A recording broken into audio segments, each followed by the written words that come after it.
Mais en fait, ma sœur et moi, c'était vraiment une relation conflictuelle, hein. Sans arrêt, on se disputait, on se titillait, on se chamaillait. Et ça finissait toujours de la même façon. Ma sœur, elle pleurait, et puis elle allait courir dans les jupes de ma mère pour se faire consoler. Et puis bah, moi, je me faisais gronder. Voilà. Bon, faut dire que moi aussi, j'aurais bien aimé que ma maman me console, mais bon, j'avais pas le bon rôle, quoi. J'étais la méchante grande sœur qui embêtait sa petite sœur. Voilà, on a vu un petit peu de toutes les couleurs avec moi, hein. Elle arrêtait pas de me dire, bah, puisque c'est comme ça, je vais te pousser dans une étoile d'araignée, et comme ça, l'araignée, elle va te manger toute crue.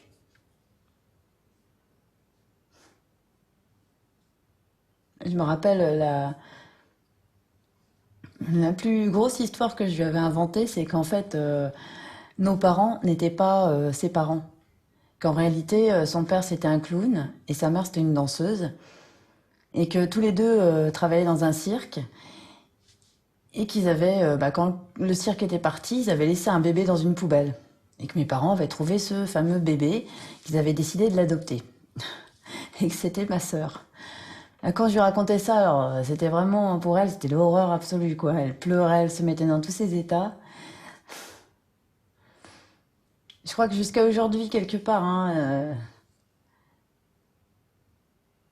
je crois qu'elle m'en veut un petit peu quand même.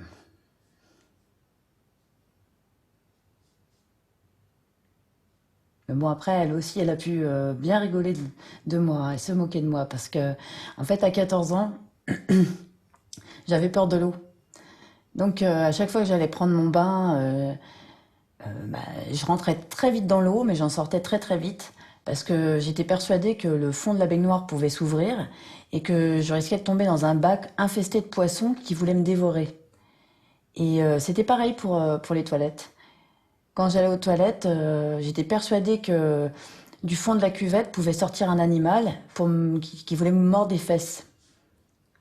Alors du coup, moi ce que je faisais, c'est que bah, pour faire pipi, je me mettais debout. Et puis je regardais bien le fond de la cuvette comme ça. Puis bah, pour faire caca, j'avais trouvé une autre technique et je faisais caca par terre. Bah, ça marchait bien, hein. Après, moi, je ramassais ma crotte, je la mettais dans la cuvette et je tirais la chasse d'eau. Ni vu ni connu. Bon, ça s'est bien passé jusqu'au jour où ben, j'ai complètement oublié d'enlever ma crotte. Et du coup, c'est mon père qui l'a trouvé. Ça, franchement, je m'en rappellerai parce que j'étais avec ma sœur, ma mère, on était toutes les trois dans la cuisine.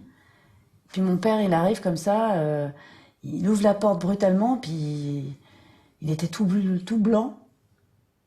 Puis il dit, mais qui c'est qui a fait caca par terre? Alors, évidemment, ma mère, bah, elle va dans le même sens que lui, quoi. Elle était étonnée. Et puis ma petite sœur, elle se met à éclater de rire. Bah, elle savait très bien que c'était pas elle. Mais du coup, moi, je suis restée.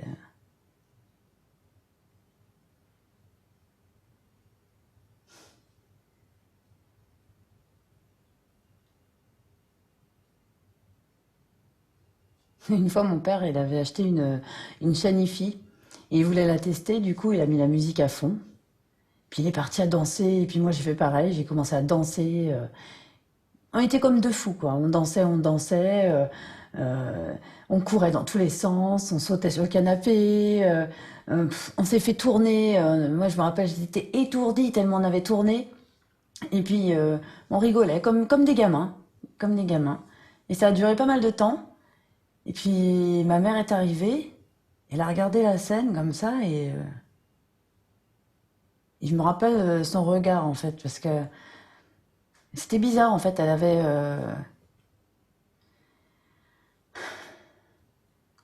comme si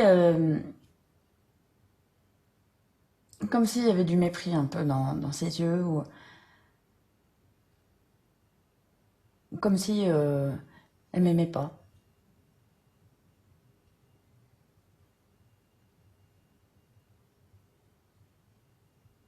Bon, moi, j'aimais bien ma mère.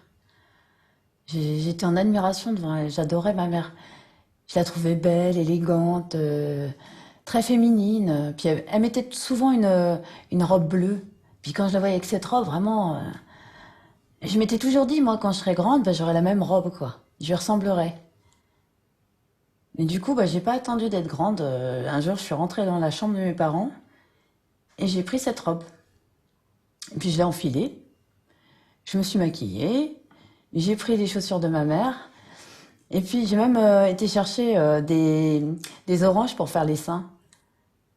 Puis j'ai commencé à faire mon petit défilé de mannequin dans la chambre de mes parents, comme ça, devant la glace et tout. Puis ça a duré un petit moment. Puis d'un seul coup, ma mère est rentrée, en fait, et moi je m'attendais à ce qu'elle s'amuse de la situation, quoi, en fait.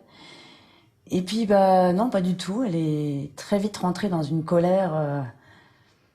Enfin, c'était fort quand même. Elle m'a attrapée par le bras. Et elle m'a dit, mais qu'est-ce que tu fous dans notre chambre? C'est pas ta chambre, c'est ma chambre. Tu me prendras pas ma place.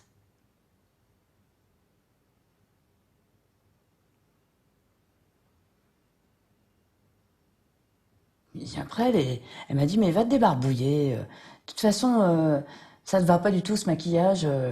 Ça fait vulgaire.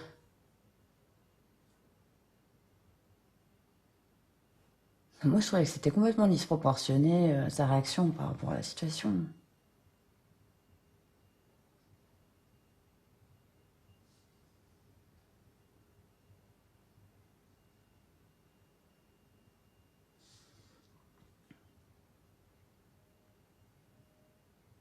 Moi, j'avais des drôles d'idées dans la tête. J'étais persuadée que, en fait, tous les gens qui m'entouraient, tous les gens de ma famille, tous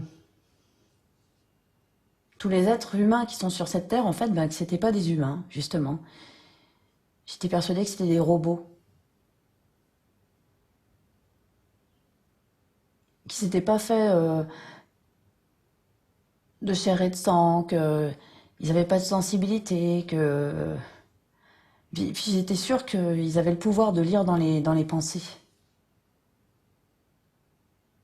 Du coup, moi, quand je voulais penser à quelque chose d'un petit peu interdit ou bah, je me contrôlais forcément parce que je me disais s'ils m'entendent. Du coup, c'est vrai que ça me donnait l'impression de ne pas avoir d'intimité.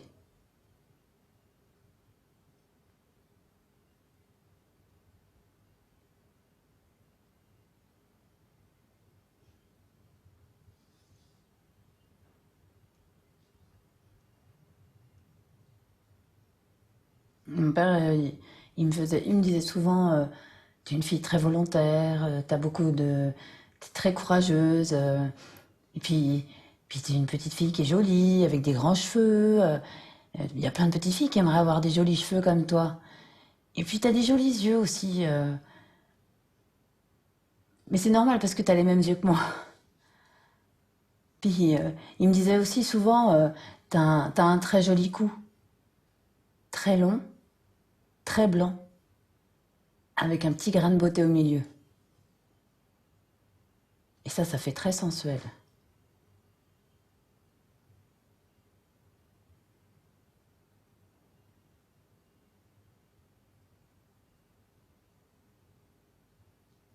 Je savais pas ce que ça voulait dire sensuel.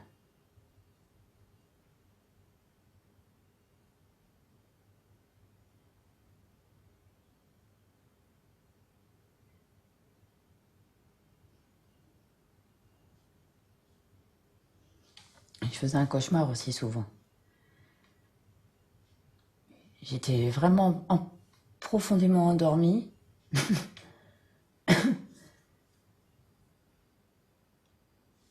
Et puis il y avait quelque chose qui me réveillait.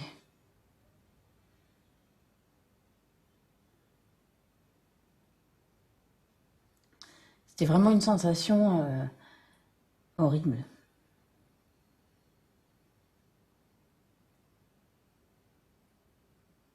En fait, c'était un renard. Un renard qui venait glisser son museau sous mon aisselle. Mais vraiment, ça me faisait quelque chose glacial.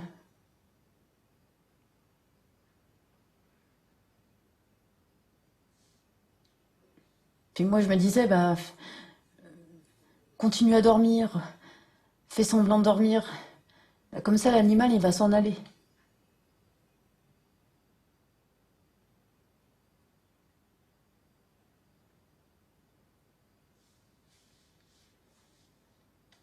À 15 ans, j'ai ramené mon premier petit copain à la maison. Et je voulais qu'il dorme, ce soir-là, je voulais qu'il dorme chez moi. Alors du coup, j'ai demandé à ma mère. Et puis, bah, à ma grande surprise, ma mère, elle a dit oui. Elle qui disait toujours non. Et alors, moi, j'étais super contente. Parce que devant mon petit copain, ça faisait bien d'avoir une maman ouverte d'esprit, cool. Et puis mon père est arrivé plus tard. Et dès qu'il a su que ma mère avait donné son accord, en fait, ça a dégénéré. Lui, il est parti dans une dispute. Il a commencé à dire que c'était pas raisonnable, on n'éduquait pas sa fille comme ça, que c'était pas sérieux. On pouvait pas laisser une fille de 15 ans avec un garçon. Et ma mère, elle a pas cédé. Et du coup, à partir de ce moment-là, mon père,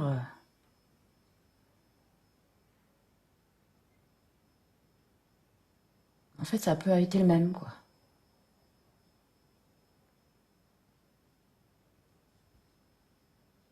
Il était devenu distant.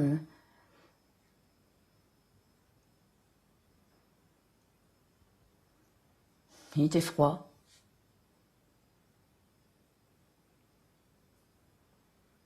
Puis quand il me parlait, il était agressif.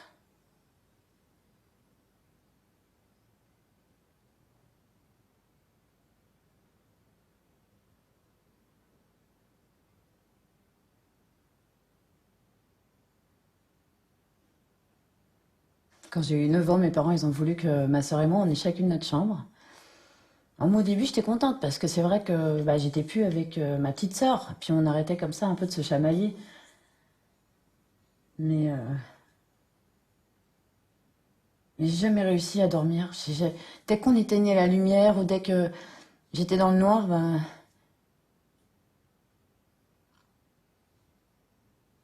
j'avais l'impression que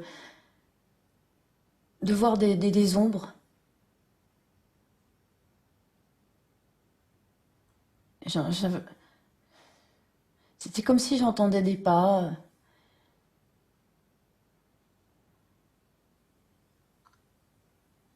En fait, c'est comme si j'étais pas seule.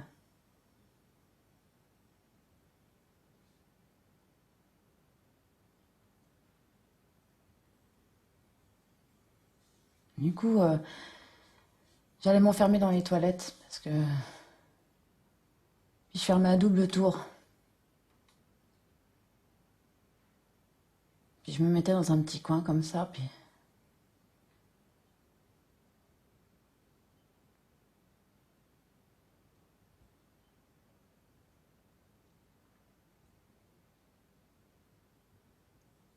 j'avais peur.